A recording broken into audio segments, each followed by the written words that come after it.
N.W.A. or Wu-Tang Clan?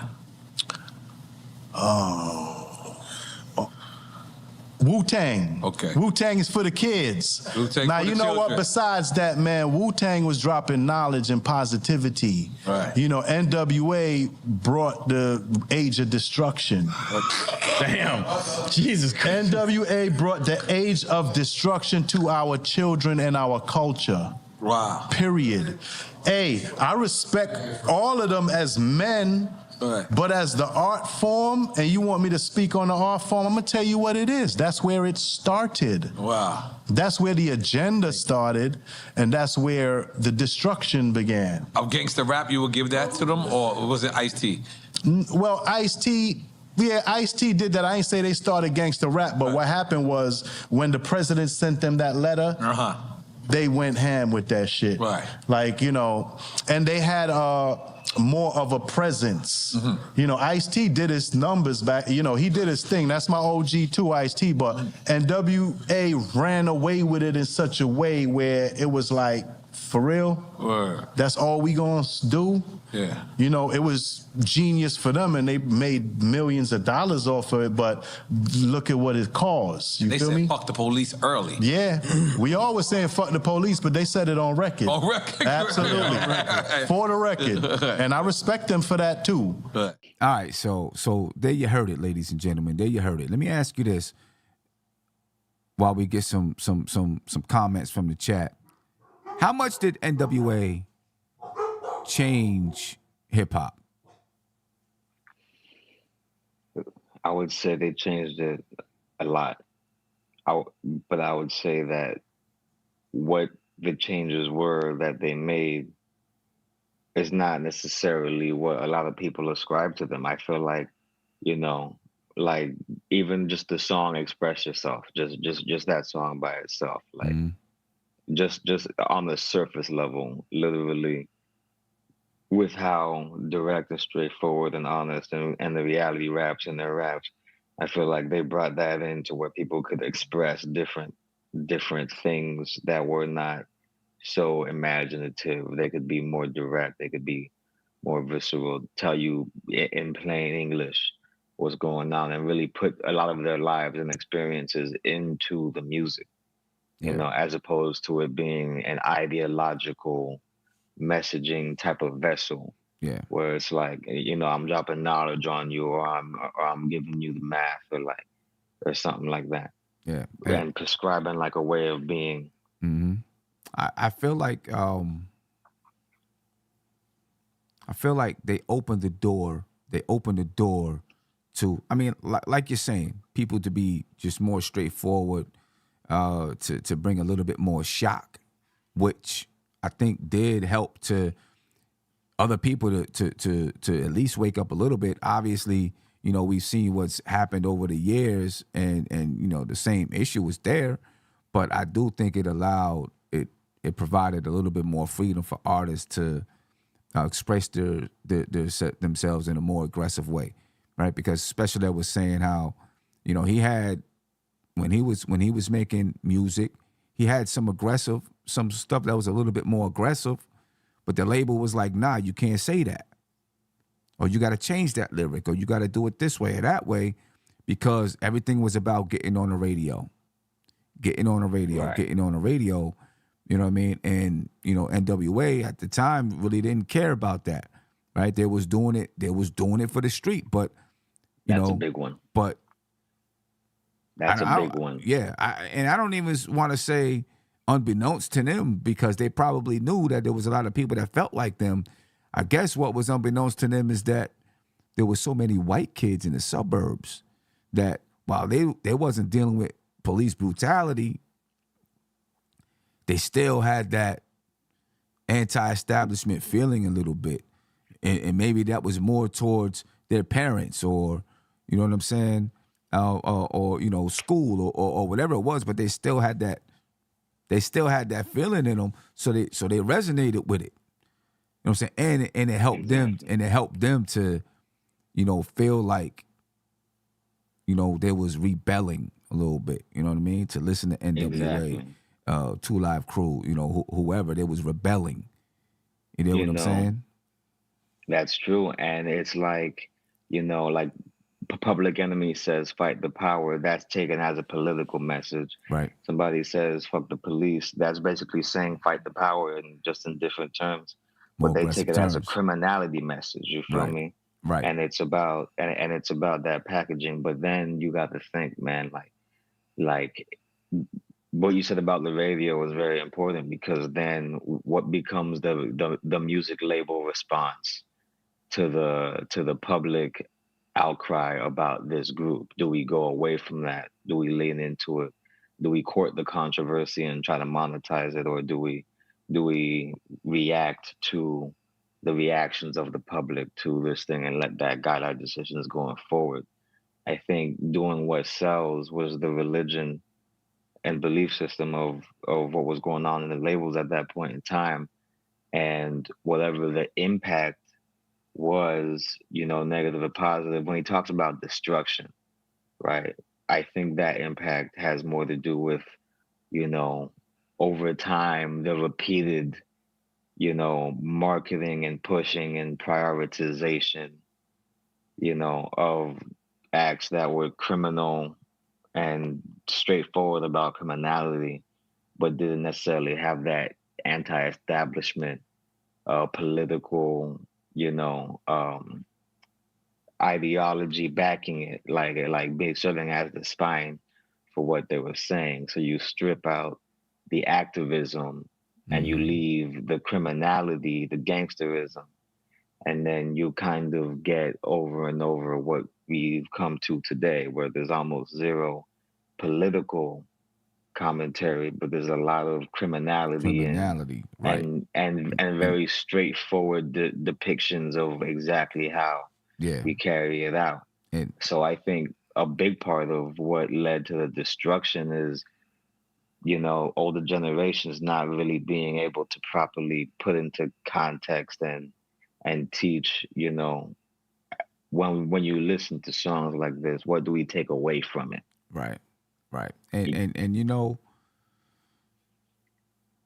then you have the whole, just like you always have appropriation of the culture. You know what I'm saying? So now they sold records because those white kids were buying the records.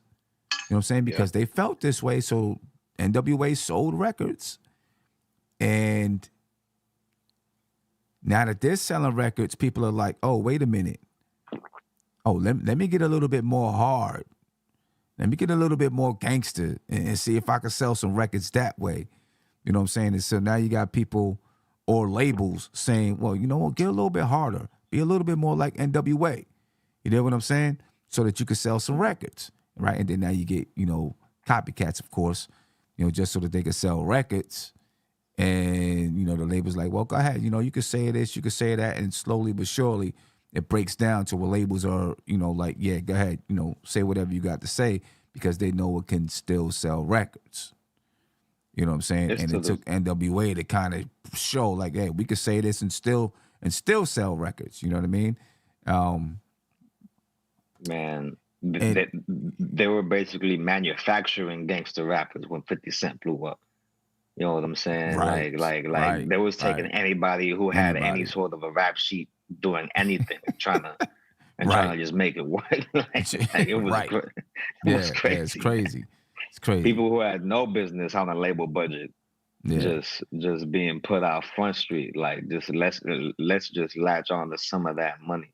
Right. Antoine 1486 said he's not wrong. Y'all heard about the private meeting that executives had in 1988. This has been spoken of many times. They planned to make money off hip hop and destroy black culture.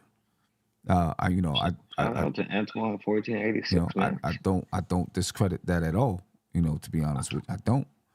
He said it's no different than the type of music that's being pushed on us now. These plants like Sexy Red are pushed on us to further destroy the community.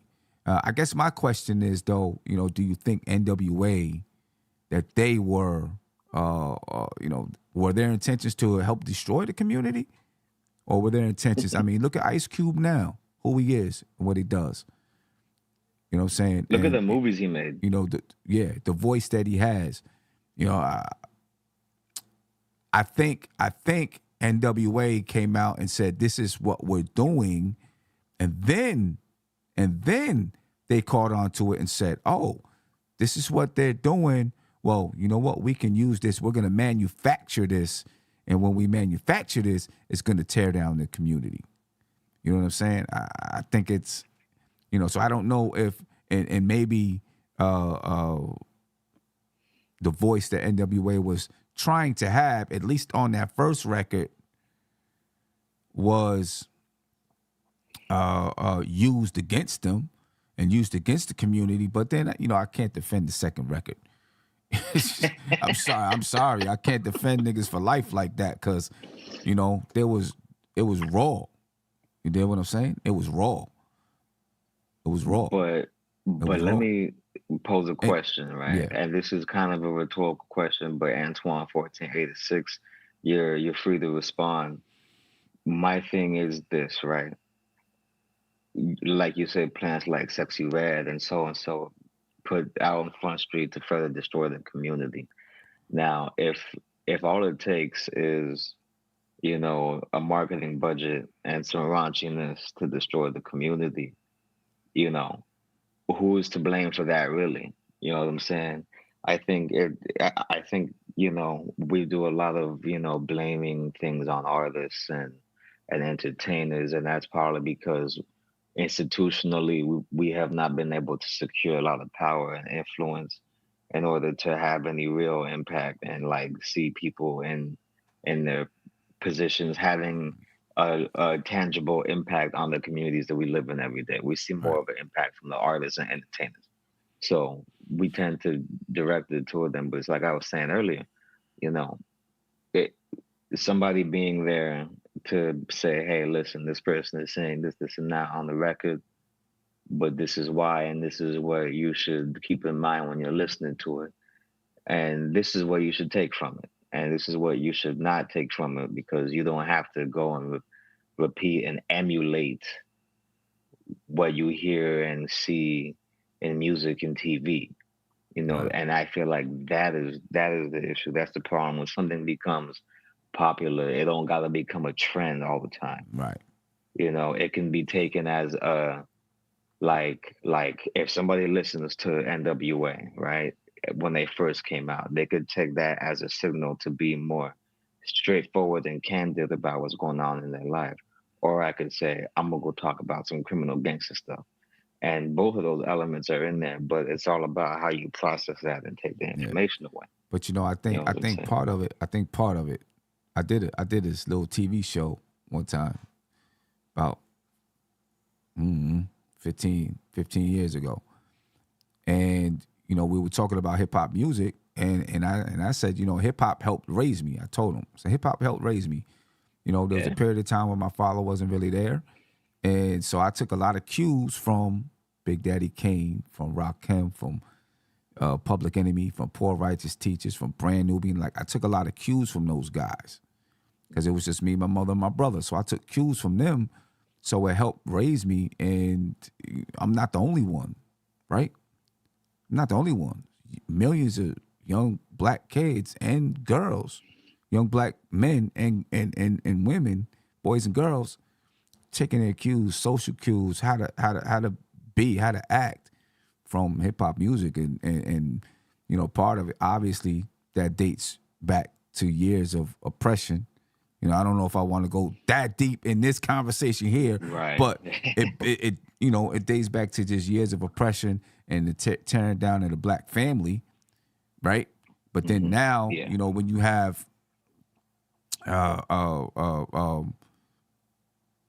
they see a venue, a way that, okay, well, you know what, I can further degrade the family and the community.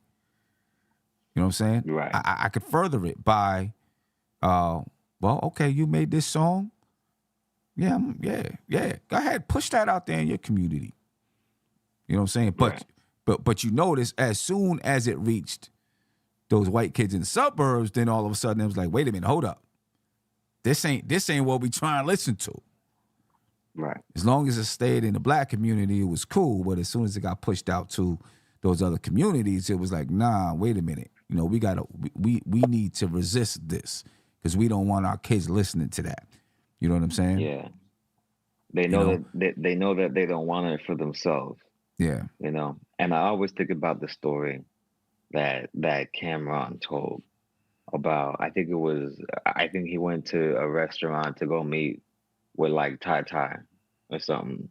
Tai Tai, like I'm pretty sure it was him, like that he was talking about, and he was like, "Oh, like I seen how much money he had, and that made me want to go get money, and I stopped trying to do this and do whatever to like Mhm. get the money and started hustling or whatever." And then you think about like stuff like Queens get the money, and then you think about what was going on in LA, and it's like, you know, a lot of different things, a lot of different things came into play to raise generations of people who did not have parents and a strong social support structure and a strong community support structure.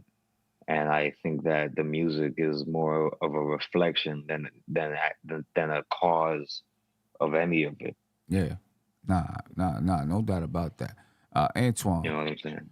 1486 said, I grew up on hip hop. I always looked at it as entertainment. It does have an effect on the minds of consumers who believe what they are seeing and hearing as an influence in their personal lives. Yeah, no doubt about it. It does. You know what I'm saying? 100%.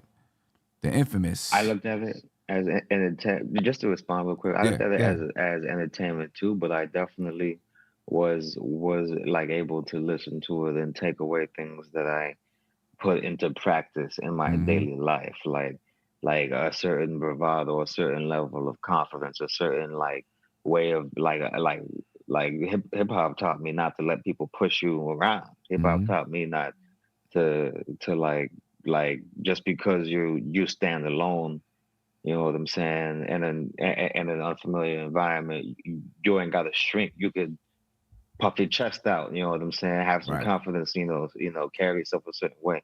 Like right. there was a lot of positive takeaways that I took away from a lot of music that could be framed Yeah, as negative. right. No doubt about it. The infamous Galaxer said, he said what no one else has the balls to say. And Henry Smith said it was shocking that Special Ed put it out there like that. I thought it was shocking too. When I heard it, I was like, oh, I mean, Yeah. NWA, they're not a group today. You know what I'm saying? If this was back in the day, you know what I mean? There would have been some problems. Hopefully, strictly on wax, but there would have been something.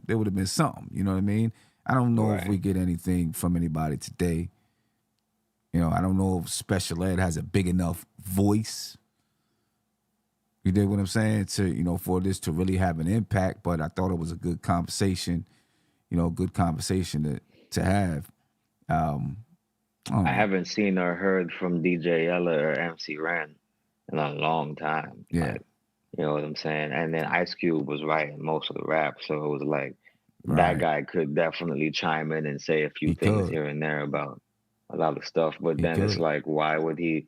I mean, I feel like Ice Cube himself has done so much in his career outside of music that like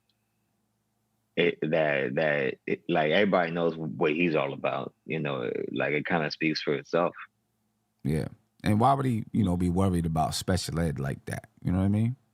I just feel like I, I just feel like first of all, a lot of people been saying stuff like that about West Coast hip hop and about N.W.A. and everything like that. Like people was talking about Tupac, and a lot of the conversations happen on Drink Champs. I ain't gonna hold you, Yeah, but Drink Champs, a lot of stuff, But Special Ed you know, wasn't drinking though.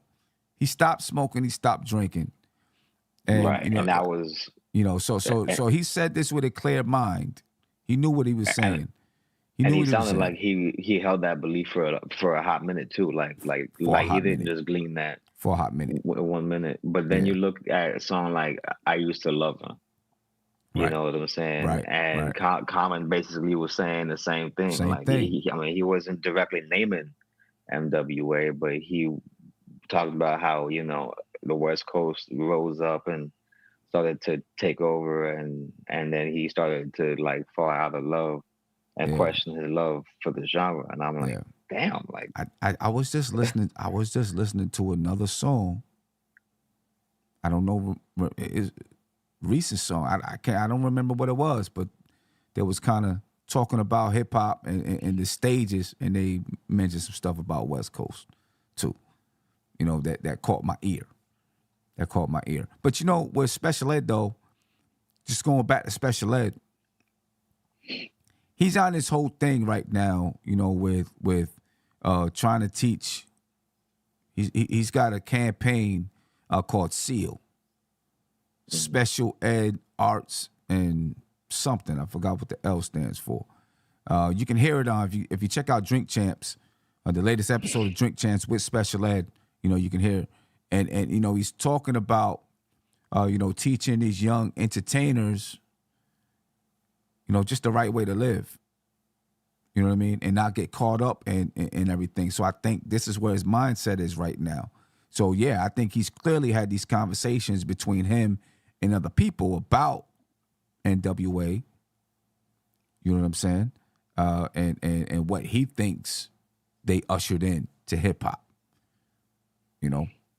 It's a beautiful thing when guys like that step up and start trying to have like a positive impact to try to help the next or future generations of artists and entertainers try to move properly and not repeat so many mistakes and like fall into the pitfalls that so many fall into. That's a great thing, you know. But I think that what he said was a comment that if he was to speak on it at length, he would elaborate more about, you know, the specific things that he attributes to N.W.A. and right. I mean, I don't think it's a mystery to him about the label participation in hip hop and how that came to influence things. I just feel like because he you know, he also N.W.A. brought gets up, sprayed. yeah, he also brought up, and maybe I'll do this, you know, maybe we could talk about this tomorrow. The appropriation of hip hop 50. Yeah. He talked about that, and he was serious about that. You know, he made some good points. I thought he made some good points. You know what I mean? And I think that's you know, I don't want to go into it tonight, but I think that's another conversation. Maybe we jump into that tomorrow, you know, because he's not the only person who said it. There's been a few people that have talked about, you know, the exploitation and appropriation of, you know, the 50th anniversary of hip hop. You know, there's been a lot of people, you know, kind of upset, like, you know, the South feeling like they wasn't fully represented. The West maybe feeling like they wasn't fully represented. You know what I'm saying?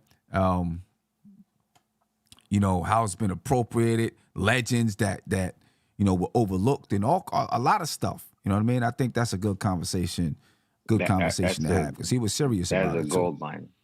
That's a gold mine of a conversation. We can go off about that one. Yeah, we can go in on that, because you know what he was saying. He was like, you know, he even went as far as the hip hop museums. Mm-hmm. You know, and saying like, you know, because Nori was asking him about, well, what about the hip hop museums? Boom, boom, boom. You know, and he was like, I think that's appropriation too. You know, he was like, let me know when Red Alert has a museum, or let me know when Red Alert is doing a concert. A lot. It was a lot. You know, he brought up a lot of good points too. Brought up a lot of good points. So, you know, I think it's a definitely a good conversation to have. You know, we got to have that one earlier. You know what I'm saying? We can't jump. We can't jump on at 12:40. You know what I'm saying? Man. You know what I mean? So, you know, we got to start getting out. We got to start getting out here and doing the show earlier so we can get more people into. But I think that's a good conversation to have. So we're gonna have that one a little bit earlier. We're gonna need flashcards for that one, because that's a big that's a big conversation. There's so much to go in on that one. You know, we might need to get the whole crew up here. You know, 4 or 5 of us up here and having that conversation. We can do a whole referendum on. Yeah, I mean, maybe we do it on Friday. Man. Maybe we do it on maybe it's something we do on Friday. You know, I'll get Tony. What I mean? Maybe we get home. You know, we'll get a few people. Maybe I reach out to Gmo. I don't know. We'll get some people up here and talk about it. You know what I mean? I do want to go back though, just talking about, you know, this whole N.W.A. bringing the age of destruction Antoine 1486. And this is where Special Ed is getting at too. It says Self-Destruction didn't go multi-platinum. Brand Nubian, Public Enemy did. Public Enemy sold records. They sold records, right? Tribe Called Quest didn't go multi-platinum, but Gangsta Rap did. You know what I mean? But I think Public Enemy, they sold a lot of records. But I dig what you're saying. I get what you're saying. You know what I'm saying? Those records. And even though they were saying a lot of the same stuff, well, Self-Destruction was about us, us taking care of each other.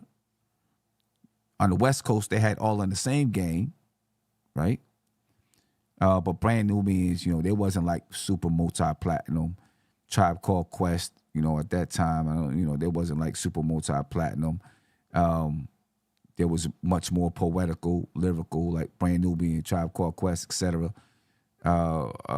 Saying some of the same things, but not as abrasive. And Right. yeah, and you're right. Gangsta Rap did, I think, but one of the reasons why it did, I'm not gonna deny what you're saying about them pushing it. I'm not gonna deny that at all. But also one of the reasons is because those white kids in the suburbs was buying it, because they could understand it. They wasn't understanding the Tribe Called Quest or Brand Nubian brothers.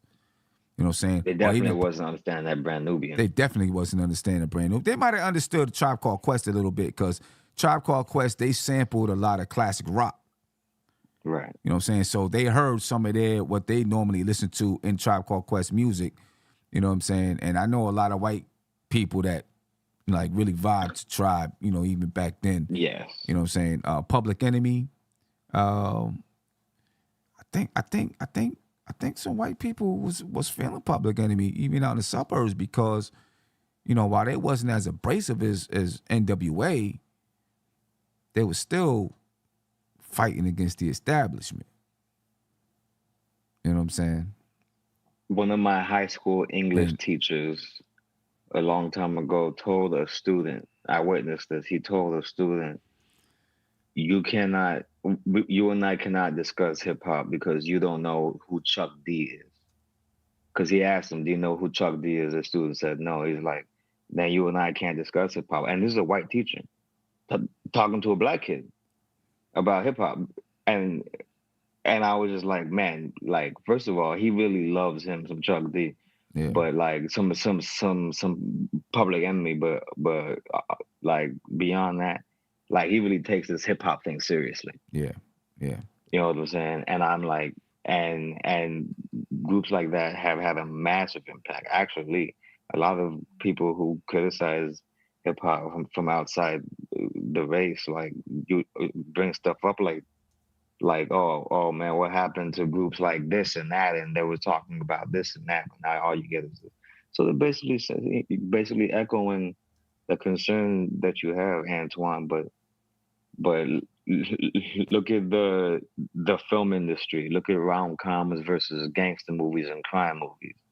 You know what I'm saying? Look at video games. Look at violent shooting games, Call of Duty, Grand Theft Auto, stuff like Right. that. And then look at games like Super Mario, Smash Brothers, like, you know what I'm saying, Mario Kart, like, like stuff like Spider-Man, you know what I mean? Like stuff that's not shooting driven related. This culture that we have in this nation has a fixation on stuff like that. Right. Looking at Fear of a Black Planet, probably their best-selling album, got to be their best-selling album, has sold 2 million copies, but obviously it's older. So back then, I guess it didn't go multi-platinum back then, right? So you're probably right, Antoine. Probably didn't go multi-platinum. Back then it was probably like 1 million, like he's saying, 1 million. Right. Now it's gone to multi-platinum, but I still think a lot of white kids, they was feeling Public Enemy. You know what I mean? For whatever reasons they were. But I dig what Antoine's saying. He's right. A lot of those, those artists wasn't, they wasn't going double platinum, triple platinum, or even platinum. You know what I mean? But Public Enemy did, I think, because that straightforwardness, a lot of those white kids, they gravitated towards it. and they gravitated towards the rebellion. You know, they want to rebel against their parents. How much of a better way to rebel against their parents than to listen to some black dudes from Compton talking about fuck the police, and then having their poster on the wall. You know what I'm saying? When knowing that some of their parents are policemen, some of their parents are, you know, local politicians and lawyers and doctors, or, so what better way to rebel? So, you know, that was part of that whole thing. And again, you know, that even still goes back to, hey, I'm just using this for my benefit, not because I care about the culture. I'm just using it because it makes my daddy mad, my mommy mad. You know what I mean? Exactly. You know, and they get mad and you're like, oh, I'm going to go find the most gangsterous, hardest, yeah, you know, right. meanest rapper I can find. I can find. You know what I'm saying? And bring that tape home. Like, you know what I'm saying? Like, you know, and I'm going to blast it as loud as I can in my bedroom. You know what I'm saying? Part of it, like, and disturbing the peace, right? Man. And when you have all of your business friends over for dinner, I'm blasting it out my room. You know what I mean? All of that stuff. With the boom box on the shoulder up. You know, all of that stuff. You know what I mean? So, yeah. Good conversation, man. You know, Special Ed, you know, saying some stuff that, you know what I mean? We'll see. I don't think he's gonna get any backlash from anybody, really. I don't. You know what I mean? If he does, the Special Ed might be back in the spotlight. But I don't think he's gonna make any more music because if you listen to his last album,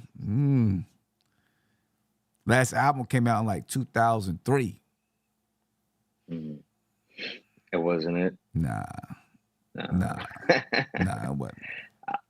I like these OGs pulling up to the Drink Champs and doing these interviews, man. Like they have a lot to offer, and I think it's great that Nori is bringing them up there and having these talks with them.